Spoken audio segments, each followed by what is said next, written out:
Welcome to the second installment of the InDEPth podcast, Black Male Achievement. Today I'm going in depth with Tim Barnett, founder and CEO of F.O.C.U.S Training Academy. The reason I wanted to interview Tim is because he's the perfect example of black male achievement.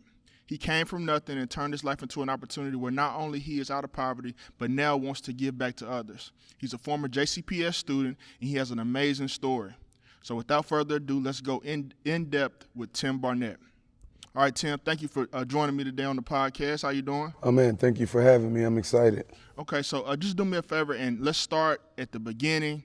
Walk me through your upbringing and paint a picture of the household that you grew up in. Man, west end of Louisville, Kentucky, Victory Park area. And, I'm sure a lot of people know and understand Victory Park and what goes on there. My grandparents lived on Barnett Avenue, which was right across the tracks. So I spent a lot of time between, Barnett and Algonquin and Cypress, and Victory Park. So it was good because I was just kind of all over the West End. Mom was a custodian, dad a cab driver. So we didn't have much, didn't come from a lot. But, what we did have was just, the love of just the neighborhood, and the neighborhood is what made us. Coming up, I'm truly from the story of where the ceilings leak, and there was no showers or anything like that. That was the reality for us.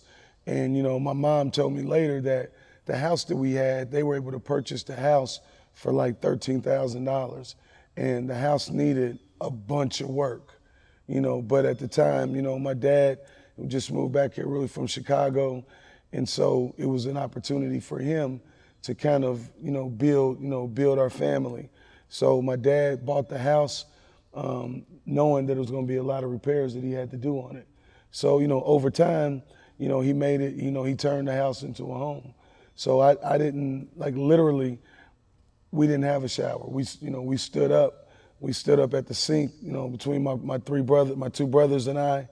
And when it was cold outside, the pipes froze. We would put the water in the tea kettles. You hear the whistle blow. Mm-hmm. Go get it. Bring the brown pan down. Fill the pan up. Go upstairs, and you wash up. And then your brother coming right behind you. When it rained, the ceilings leaked in the living room, in my mom's room, and kind of when you went into the kitchen. But that's just the reality of it. And it always got better because my dad was always working right. to improve our conditions. So, it sounds cliche, but, that's where I come from. And it's cliche because a lot of us minority kids, that's where we come from. Yeah. That's our reality. Yeah. So when you talk about, what I think, and you correct me if I'm wrong, what I think of somebody that didn't have a shower, I picture in my mind somebody that probably didn't have the best clothes, somebody that may or may not, if you can't get into a shower, you may or may not smell the best when you go to school every day. I know you're an athlete, and we'll get to that point, but if you're an athlete, you probably needed another pair of shoes to play basketball in that you may or may not have had. So when you went to school, what kind of clothing did you have? And the reason I'm asking that is because, a lot of times in impoverished neighborhoods, you have some the best jokers and the best jankers, as we call them in Tennessee, are the people that live in the hood. So when you went to school, were you made fun of? Was there times where you felt bad for not being able to afford the shoes? Like, what was your life like at school if your home life looked like that? Well, we didn't have a lot. Like I tell people, for us, going shopping at the beginning of the year, like mom and them, they may take us to Value City to get us a couple pair of jeans, a couple pair of smacks. I never forget, it was different colors, smack pants. And then, our shoes came from Payless. And, and I wore the F.O.C.U.S with the 6 stripes sometimes. And new shoes for me was the thrift store in Portland, and then the thrift store on 22nd. That's where our new shoes came from. And which obviously kids are harsh, and kids made fun of us all the time. Okay. Because they knew, man, them shoes aren't new. Where'd you get those shoes from? You just all of a sudden showed up in those shoes that you rocking every day as your everyday shoe. you know, so we had to grow up with that. Also, you know, I didn't look the best, you know, so I was, you know, I had, you know, they made fun of me.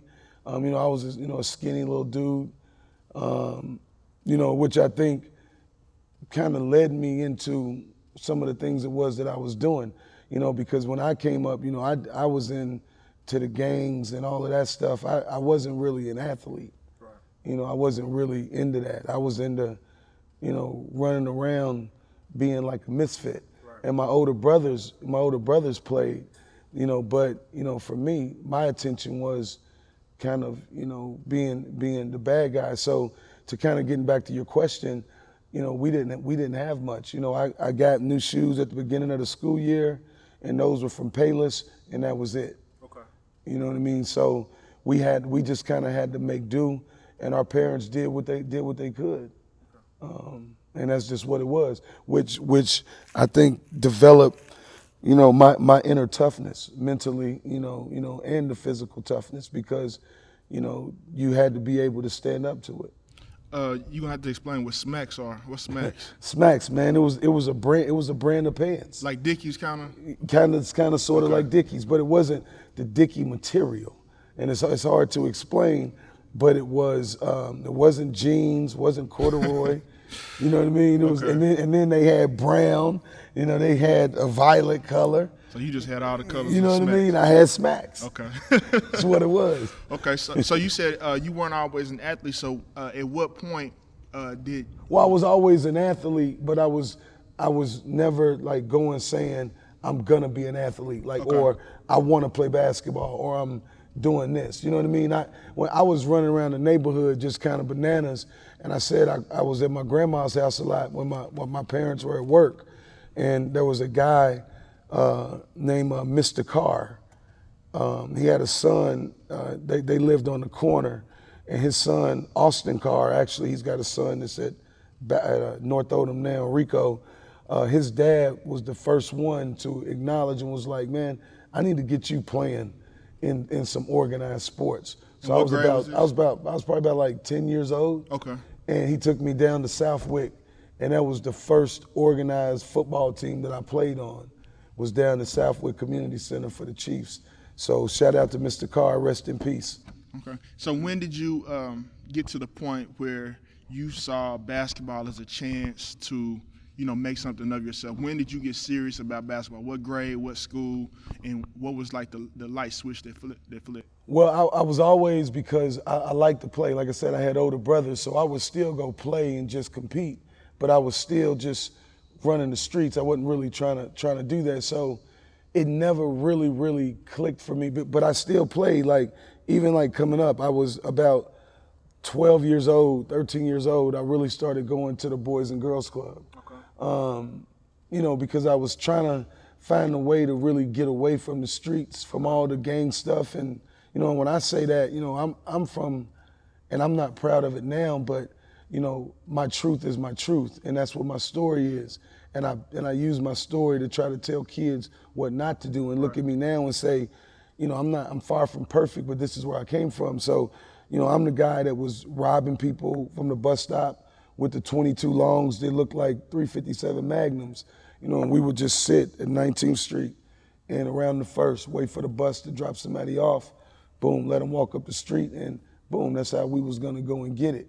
So, but then I would still go and I would play, and then some of the older people recognized that I was good. So when I got to the Boys and Girls Club, there was a coach by the name of Pooh Bell, little midget. He's still actually out at Mid-America right now, runs stuff out at Mid-America. He really started picking me up and taking me to certain places to play, you know. And then I got involved down at Southwick Community Center. So I started playing basketball down there at 13 years old. So I would say like 13 was the age that I was almost starting to try to transition out, trying to get some sense. Right. You know, but I was still in the environmental school. I was at Waller Environmental School at the time. And, you know, so I was still trying to get some sense, about 13. And then my 10th grade year of high school is when it really clicked. Yeah, I mean, you talk about not being proud of it, but, you know, the reality is we see the news now, and we know that this stuff is still going on in Louisville. So we can ignore it and try to act like, well, he really shouldn't say that, or he shouldn't blah, blah, blah. But your story is the type story that can help other people turn their life around, because you could come in holier than thou and try to, talk to students and try to get them on the right track. But unless they know that you come from where they come from and have some of the same experiences that they have, you're the type of person that they'll listen to, because you've been where they've been before. All right, so growing up, you talked about outside of school. Did you value academics at all? No, okay. No, I didn't even, and I say it all the time, if it wasn't for really getting involved in athletics, and not just getting involved, but finding the right coach that understood how to grab my attention and get me to understand that you can lead in a positive way. And these people are gonna follow you in this way if you do this. Right. So I didn't value academics. I was what they call an ECE student, so I was in BD classes. Mm-hmm. And they were trying to put me in, they were doing all these tests on me and stuff, and my dad would say, he's very intelligent, your classes are just too slow for him. Okay. And so he's bored. So, he's bored with what you're teaching. And so I always tested high. So they put me in BD classes.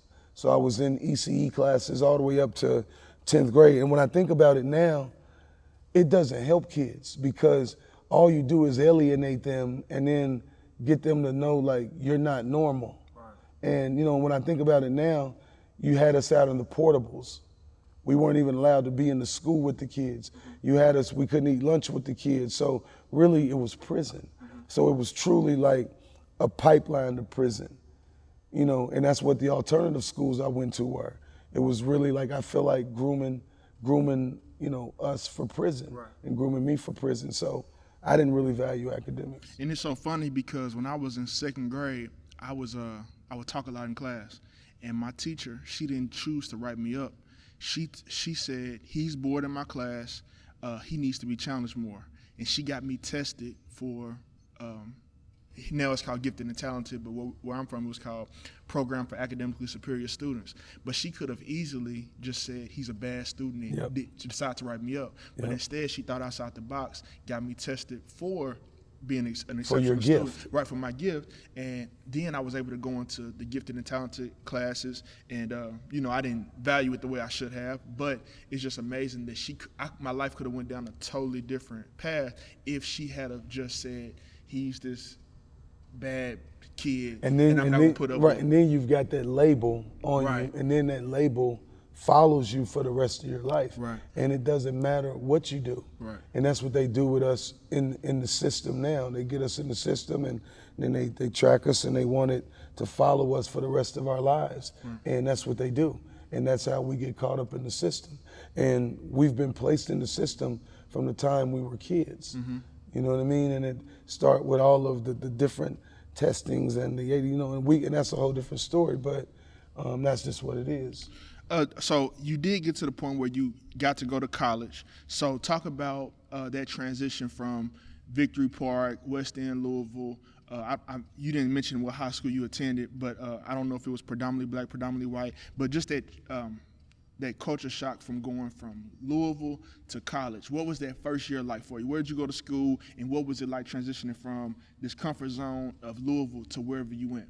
Well, it was, just real quick, just for the record, and I said I was an ECE student. So in the 7th grade, I went to Waller Environmental School. So a lot of you all are educators, so you know what Waller Environmental School is. When I left Waller, I went to Iroquois for 2 weeks. Went to Iroquois for 2 weeks, ended up getting sent to Seneca because the coaches and people found out that this tremendous athlete that was really good was from this neighborhood, but he was going to Iroquois, which was where my brothers went because it was from my grandmother's address. So they sent me back to Seneca. I made the team, made the varsity team, was one of 2 freshmen that made the varsity team. Day of the game, they tell me that I'm ineligible and I can't play because I had transferred and went to another school for 2 weeks. So I had to sit out for 36 weeks. Wow. That was terrible. So it didn't help me as a kid. It actually stirred me back down the wrong path. So I ended up getting sent to Butual. Went to Butual as a 9th grader. Butual, Maurice Reisner, shout out to Maurice Reisner and Bob Redmond and Steve Dashner, who was the superintendent at the time. They got together and sent me from Butual to Wagner to Bob Redmond, who was a coach that they felt like could really handle a guy like me. Right. So Redmond is who, and Redmond from Wagner High School, football is kind of what got me on my path. So when going to college, when I finally got the chance to go to college, my senior year of high school, after being, everything in track, football, setting state records in football, I still didn't have any scholarship offers. And I was still labeled as a bad kid because of what my background was, even though I was a completely different kid. So now coaches really didn't recruit me. So after my senior year, being the second leading scorer in the state behind Tick Rogers, and this is when DeJuan Wheat came out, Derek Anderson, all of these guys, there was an all-star game at Central High School. And I said, I'm gonna win the MVP, I'm gonna win everything. Dunk contest, 3-point contest. Everybody was in the game, every top player in the city. Well, I won the dunk contest, I've lost in the finals of the 3-point contest, and my team won the game, and I won the MVP. That very next day, Eastern Kentucky, John Ferguson, called me on the phone and offered me a scholarship. But I wasn't eligible. I didn't have the grades. Right. I didn't even have the core curriculum classes to be eligible, let alone an ACT score. So my first year, so what Eastern Kentucky said was, if you can pay for school yourself, go and prove that you can do it academically, we'll give you a scholarship the following year. So I went my first year, paid for it, Pell Grant, I bet on myself. And paid for it, made the grades, did what I was supposed to do. That second year, I was scholarshiped. Huge transition going from where I came from into college and being a college athlete. Marty Polio, who's now the superintendent, was the grad assistant. His dad was the coach that recruited me to Eastern Kentucky. So Marty was actually a coach there. And he'll tell you, like, I was still a bad kid. I just was really, really good. You know what I mean? And somebody was going to give me a chance. So still being labeled, still not really having a chance, but getting a chance, it was tough. But I had a great time, and I was ready for it because I was intelligent enough for it. The academics was never really a problem for me. Like the work and stuff is really easy for real, if you really just think about it. Yeah, you got a lot of people, you said that you were still a bad kid. You were the same kid then that you are now. It's just somebody had to, through experiences, through mentors, through teachers, they just molded the energy into a different pathway for you. So I just think, again, a great example of someone who you always had the potential. It just took the right person, the right circumstances to channel it the right way. So you go to Eastern Kentucky. Then I know you didn't finish up at Eastern Kentucky. So what happened? Went to Eastern Kentucky, and then so the coach that recruited me, Mike Polio, left to get a job at the University of Louisville as assistant athletic director. So the new coach that came in, I just really didn't jive with him, and I wasn't one of his guys, and I could see the writing on the wall. So the coach that recruited me there helped me get to a junior college. So I went to Western Nebraska in Scottsbluff, Nebraska. The junior college was actually, the league was more competitive than the OVC, than Division I. Now, had I been educated, because coming out of high school, I should have went to junior college, but still it was in my mind, you got to go Division I. You got to go Division I. And had I known, and my parents really didn't know, so I went through the process really kind of by myself. And my dad was there, and my mom was there, and they would live, but they really didn't know. And so they gave me what advice what they could. So I went to Western Nebraska, played there, ended up being a second team All-American there in junior college. I got a scholarship to, I committed to New Mexico State University in Las Cruces, New Mexico, which at the time was a top 25 program in the country under Neil McCarthy, and they were known for getting junior college players. And that's how they were, a top 25 program. And Sports Illustrated had did a big article on them, that previous year. So I signed there. A guy recruited me, Russ Bradford. Then about 2 months later, they get put on probation by the NCAA, which allowed me to open up my recruitment.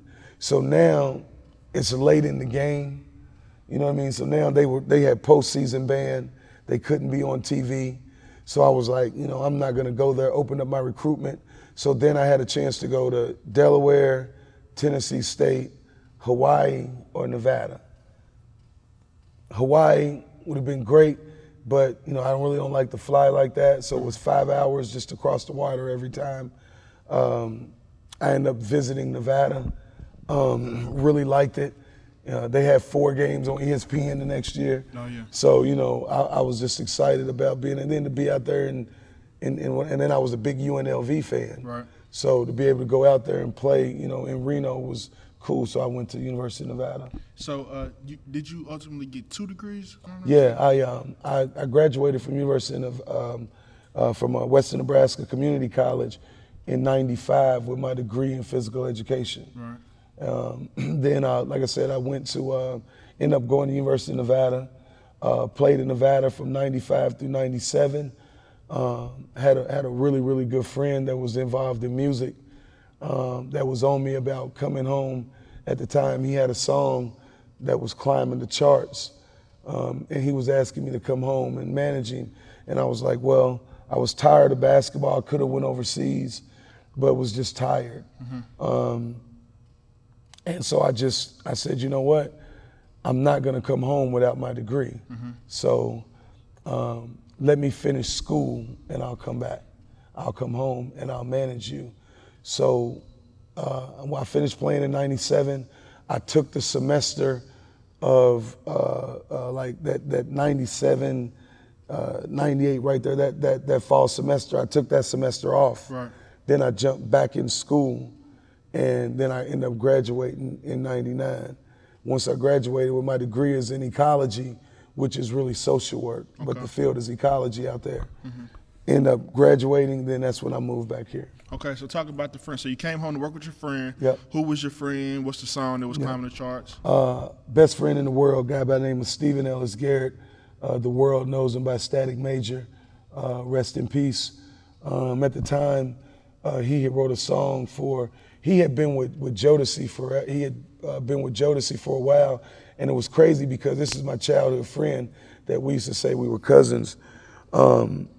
And he was doing a show in Arco Arena on the West Coast, and I was at University of Nevada, and he was on the world's biggest hip hop tour with Jodeci, Mary J. Blige, Biggie, Junior Mafia, Puffy, Total.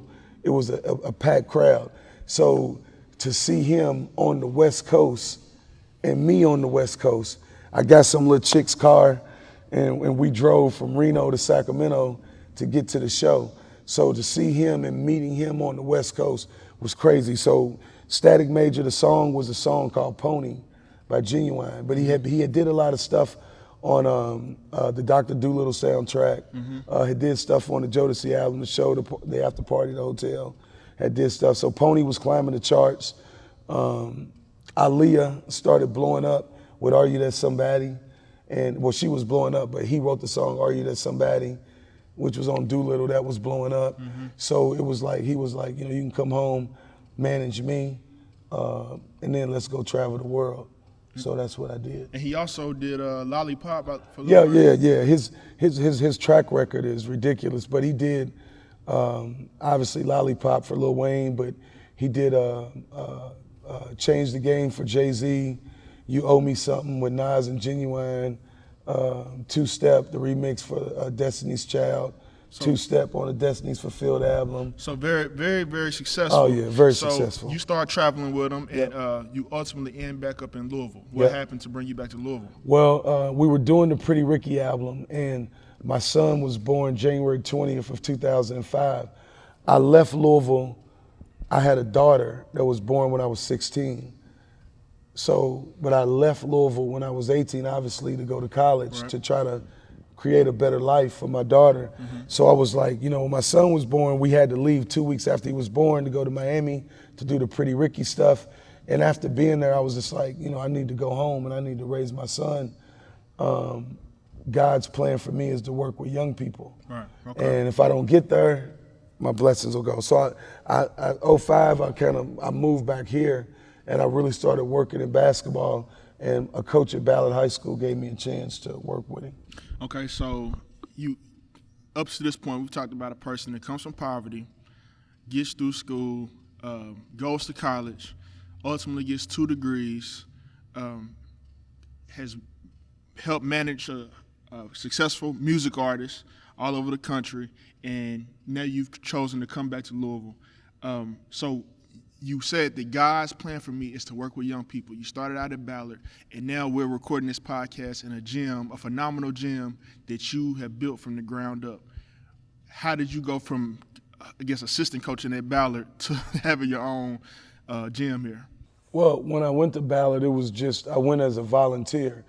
And, you know, I tried to get on at Wagner.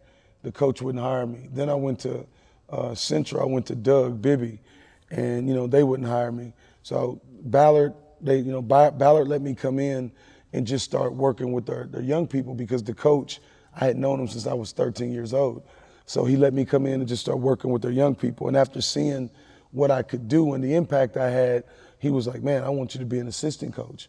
So he started doing that. So then, and at the time, I'm just doing it, and I had money that I had saved up from music. And so I'm just doing it as a volunteer. And he started saying, you need to get paid for this. He said, you need to pay yourself for this. This is a calling for you. So he really started putting it in my head that I should get paid for it. So I started just kind of training kids and bringing them in, and I just started charging like $10, and I was doing it out of Ballard High School. Just meeting the right people and doing the right thing, God put me in the place of a guy by the name of Tony Warner, and he had a couple twin boys, and I treated them both the same. One wasn't as good as the other, and he came to me one day and was like, man, I got a place that I store boats in that I think you can make it a gym. I'll help you do it. I just love what you do, and I see the impact. Now, this is an affluent white man whose son goes to private schools. And he's like, I just see it, and I see the impact that you have on kids, not just minority kids, he said, but my kids that come from something. And they need to know people like you. So he brought me to where we're sitting now, and it was a concrete, a bunch of boats everywhere. The wall behind us wasn't there. You could see straight through it. And I was looking like, man, could this be a gym? And I was like, yeah, so we measured it. And I was like, well, it could be the official size of a high school. Okay, so how many students do you serve now? And another thing I really want you to hit on, we've talked in the past, what could coaches and what could players do to better prepare? Because everybody wants to be a basketball player. I was at Shacklet Elementary School yesterday, had a group of 13 African-American boys, talking to them. Went around the room, I said, I want everybody in here to tell me what you want to be when you grow up.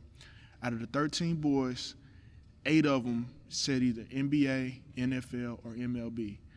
What could coaches and parents do to help prepare their students to become student athletes on the collegiate level? Well, I think that the first thing is you tell them to dream, and you tell them to dream really, really, really big. But the reality is you're only going to be as strong as what your foundation is. And the foundation comes back to anything. You have to be educated about what it is that you're doing. So now, if you truly want to be that, and you want to be an NBA player or an NFL player, an MLB player, well, understand there's going to be contracts, and understand there's going to be other things that you've got to do before you can even get to that place. You got to be a good student. You got to be a good person. You know, so if you're not those things, then you might as well throw that dream out the door. So let's focus on our foundation, and let's get those things together while we're chasing what that dream is. But educationally, this is what we have to do. This is the prerequisite to even to be able to obtain that goal. And now, even if we obtain it, we have to learn and understand how to sustain it. Right. You know, so that's how I kind of try to flip the game and say, yeah, you can want to be that, but now we have to do the educational part to be able to do that. And then eventually that's going to be over with. So what are we going to do when that's over? And then also what statistics tell us, and I'm going to show you, is that 1% of us is going to do what it is that you're talking about. Right. You know, so if you're blessed enough to be in that 1%, how are you going to stay in that 1%? Right. And if you're in that 99% that isn't going to make it, how are you going to be successful in life? Right. So if someone said, look, okay, I know I can't become an NBA player, but I really, really, really want to work in athletics. I want to be like Tim Barnett. You were blessed to have a best friend that put you in a position to save a lot of money.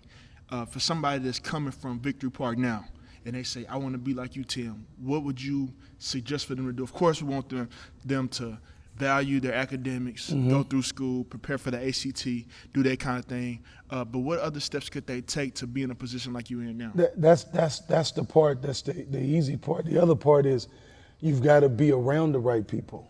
You know, you have to be able to understand your network, because you're only going to be as good as the people that are around you.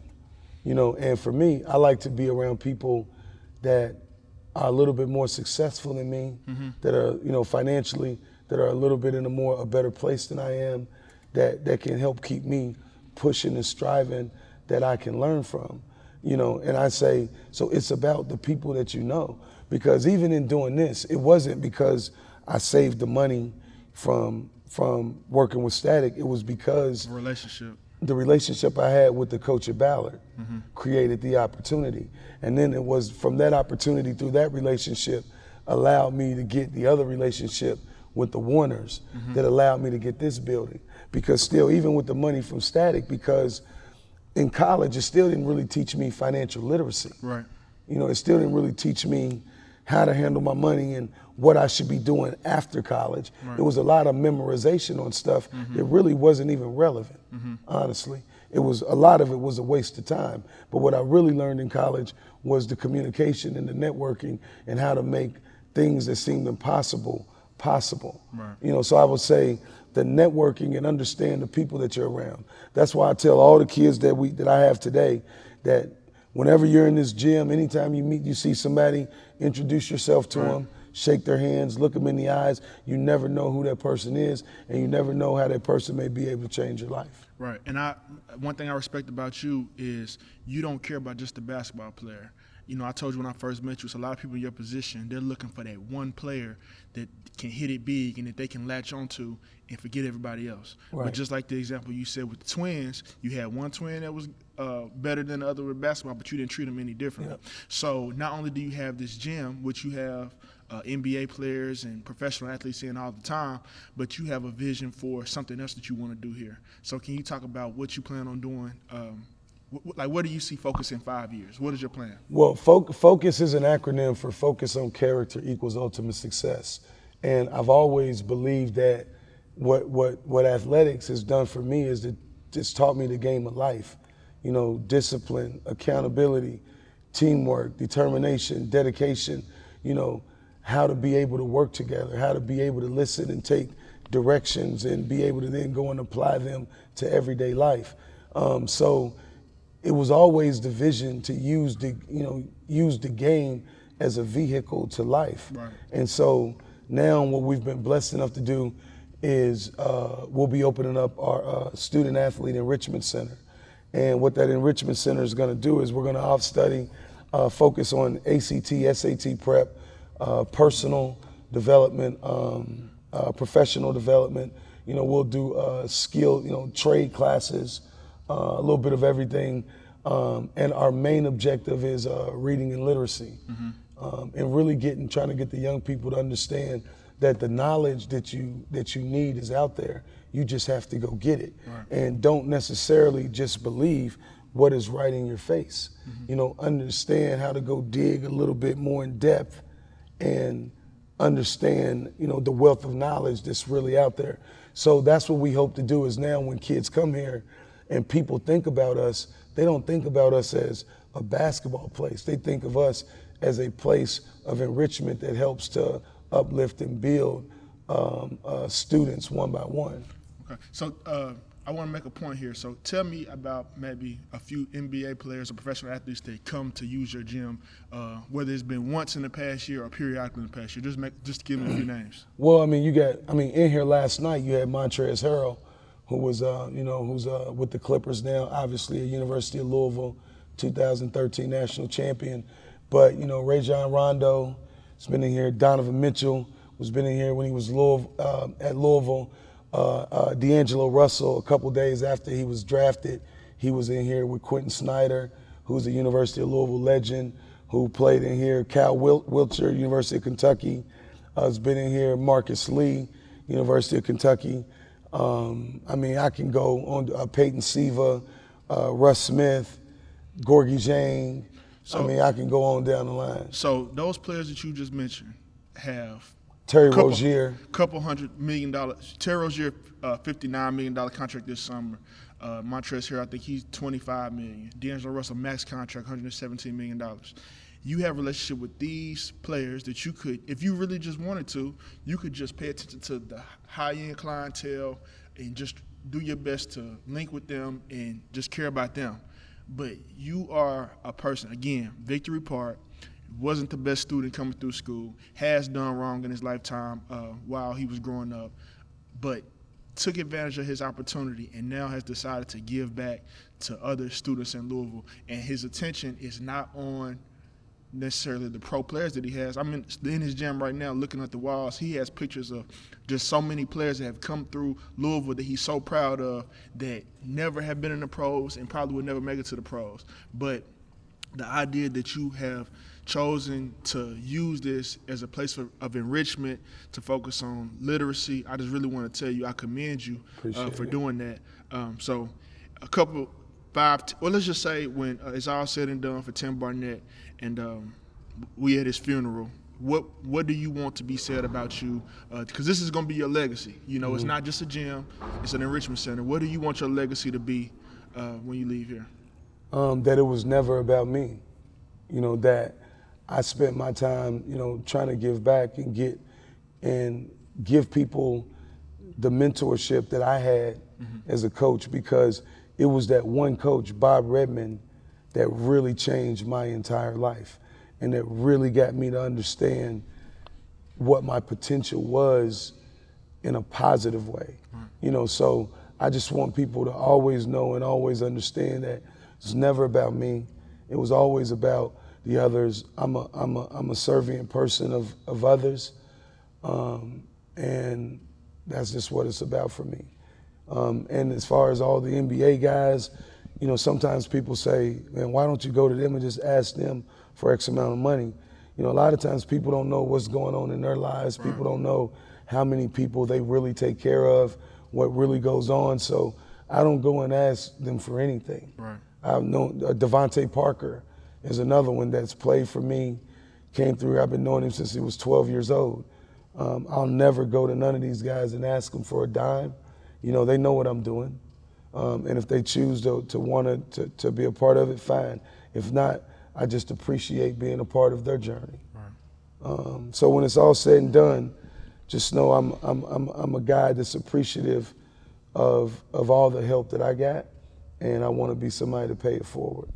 So for anybody listening to this, especially if you work in JCPS, I just want to say that there's a lot of Tim Barnetts in the school system right now, a lot of young African-American boys that we may think don't have potential or they can't do this or they can't do that, but I'm sure it was a lot of people who thought the same of Tim. But like you said, it was one coach, one person that helped change his life, and now he's doing everything he can to give back to his community.